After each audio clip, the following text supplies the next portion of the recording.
de Antagorda tem sido notícia em todo o estado, por ter sido palco de um caso que envolve muito mistério. O assunto ganhou repercussão porque, além de envolver 2 pessoas importantes do município, o corpo do bancário, que está desaparecido há praticamente 6 meses, até hoje não foi encontrado. Fatos também fazem com que as pessoas não entendam o que está acontecendo, porque o agora réu, no caso, foi preso e solto por 2 vezes. Mas como que para quem julga um caso tem que estar totalmente convencido dos fatos, parece que algum dos julgadores não está totalmente convencido da autoria dos fatos. Acompanhe agora, nesse momento, os argumentos utilizados pelo promotor de justiça André Prediguer na condição de acusação e do advogado Paulo Olímpio na condição de defesa. Estamos no dia de hoje, mais uma vez, para falarmos sobre um dos casos mais emblemáticos aqui da nossa região, que envolve o gerente do Sicredi de Antagorda, para falarmos aqui com o promotor responsável pelo caso, o doutor André, para nos falar a respeito que, na semana passada, nós tivemos um mandado de prisão preventiva decretado. Quais os fatores contribuíram para que essa prisão ela tivesse um pedido de soltura no dia seguinte? Olha, na verdade foi proposto um habeas corpus pela defesa junto ao Tribunal de Justiça. Então, o que aconteceu não foi uma mudança de opinião da juíza de direito da nossa comarca, aqui de Encantado, mas sim a opinião de um novo julgador, de um outro julgador, aliás, o mesmo que já havia deferido o habeas corpus lá atrás, quando da prisão temporária, ainda em sede de investigação, em sede de inquérito policial. E isso, infelizmente, é do jogo. Isso, infelizmente, é da nossa justiça, é do processo, é da regra processual. O habeas corpus está previsto na Constituição Federal, está previsto no Código de Processo Penal, e o desembargador, então, entendeu, não é, que os argumentos trazidos aí para o processo pelo Ministério Público, pela polícia e referendados pela juíza de direito local, não eram, na opinião dele, suficientes para a manutenção da prisão preventiva. Bom, este caso é um caso realmente diferenciado, sobretudo pelo fato de nós não termos a materialidade dele comprovada de forma direta pelo um auto de necropsia, né? Todos sabemos que o corpo da vítima não foi encontrado até hoje. Então, este fator torna este caso diferente, sem dúvida nenhuma, de outros homicídios, né? Tantos outros. Semana passada fiz júri envolvendo um caso aqui do município do lado de Roca Salles. A regra, 99,9% dos processos de homicídio, nós vamos ter a materialidade comprovada diretamente, não é por um auto de necropsia, de uma análise do corpo da vítima, enfim. Neste caso, nós não temos. Então, isto traz, sem dúvida nenhuma, para o Tribunal de Justiça, não tenho dúvida, né, para o desembargador que está concedendo as ordens de habeas corpus, uma certa incerteza quanto à própria prática do crime, né? Aquilo que parece não ser mais o caso aqui em primeiro grau, porque a juíza de direito aceitou a denúncia, recebeu a denúncia, nós temos hoje um processo penal em andamento, né, e inclusive deferiu já por 2 vezes a prisão do acusado, uma vez em sede de prisão temporária, agora em sede de prisão preventiva. Mas para o tribunal, representado especificamente na pessoa de um desembargador, parece que isso tudo não está sendo suficiente, não é, para comprovar aí a prática do crime. A defesa, né, é uma defesa super gabaritada, é uma defesa, os procuradores, os advogados são de uma competência ímpar, então eu não tenho a menor dúvida de que eles vão fazer o possível, não só para manter o acusado em liberdade, como também para não vê-lo mais processado, quer dizer, para fulminar com a ação penal, né, terminar com a ação penal, terminar com o processo. Eles pedirem é possível, né, a defesa está dentro da atuação dela, normal. O que eu acho assim, bastante difícil de acontecer, muito embora eu já não duvide mais de nada, né, diante das últimas decisões do tribunal, é que o Tribunal de Justiça dê guarida a mais esse pleito, a mais esse pedido. Né? Eu penso que uma coisa é manter o réu em liberdade, a outra é fulminar com a ação penal. Volto a dizer, nós realmente não temos a materialidade comprovada de forma direta, nós não temos o corpo da vítima fatal. mas nós temos o desaparecimento dela, nós temos uma série de outras provas, testemunhal, pericial, exame de imagens, enfim, que demonstram, sim, para a morte dela, né, para o acontecimento do crime e, portanto, pelo prosseguimento da ação penal, do processo e, quiçá, a realização do júri. Tá? Agora, a defesa está fazendo o papel dela. Vamos aguardar a decisão do Tribunal de Justiça, qual vai ser a opinião do desembargador, qual vai ser a opinião, que eu já não tenho mais como te antecipar, né? Eu não tenho mais sequer como prever. O normal, né, é que o processo penal ele siga, porque nesse momento que a gente está, vige o princípio do indúbio pró-societal, ou seja, na dúvida a favor da sociedade.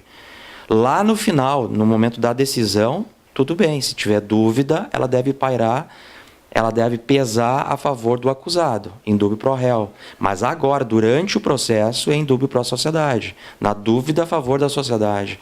Né? Mas, diante das últimas decisões do desembargador, no que tange às ordens de habeas corpus, que ele concedeu por 2 vezes já, eu já não duvido mais de nada.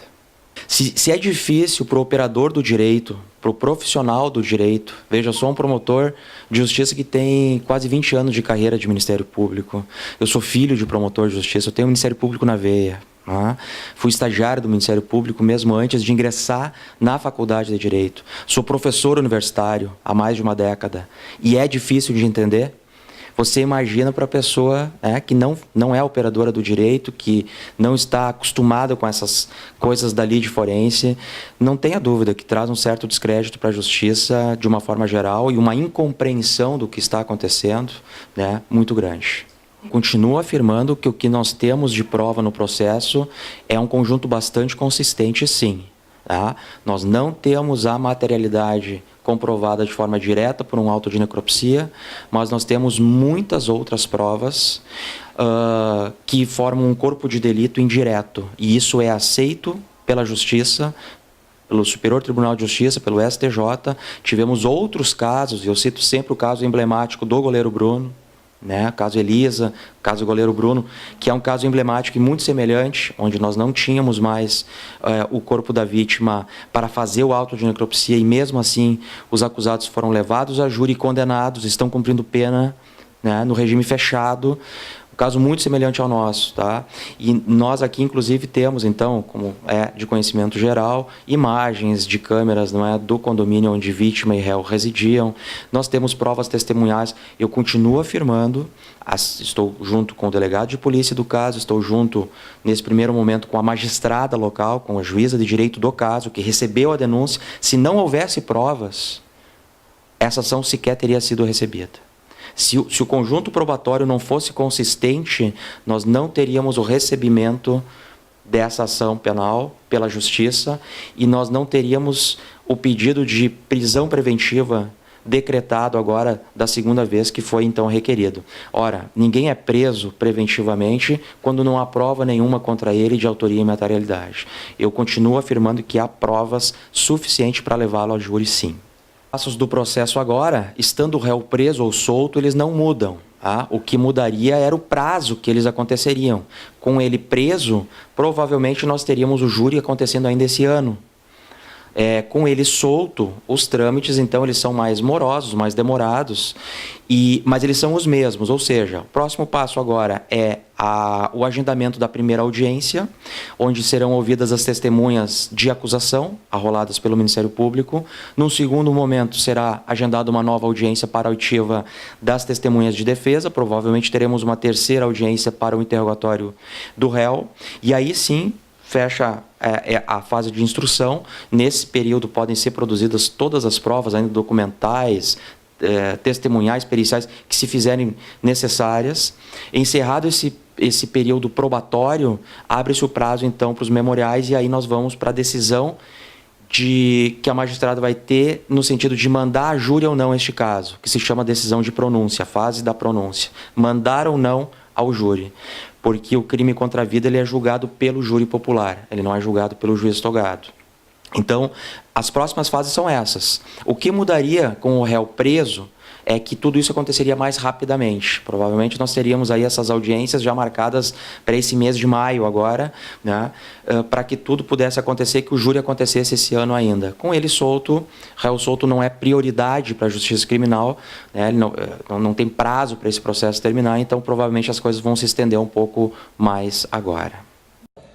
Tanto no habeas concedido pela prisão temporária em fevereiro, como agora, se entendeu, e o Tribunal de Justiça, através do desembargador Honório Gonçalves da Silva Neto, a absoluta desnecessidade de prisão para Carlos, porque os fatos noticiados recentemente não restaram comprovados de forma nenhuma.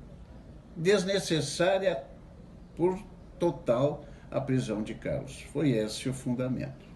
Simplesmente porque não há um caso, nós não temos um crime comprovado, não há existência da prova de um crime. Um crime se prova com a materialidade. Se fala na morte de Jacir sem saber se Jacir está vivo ou morto, se o corpo de Jacir será ou não encontrado, e se encontrado, o que terá levado Jacir à morte. Então, não é caso, porque não há crime ainda, até que se prove sua existência.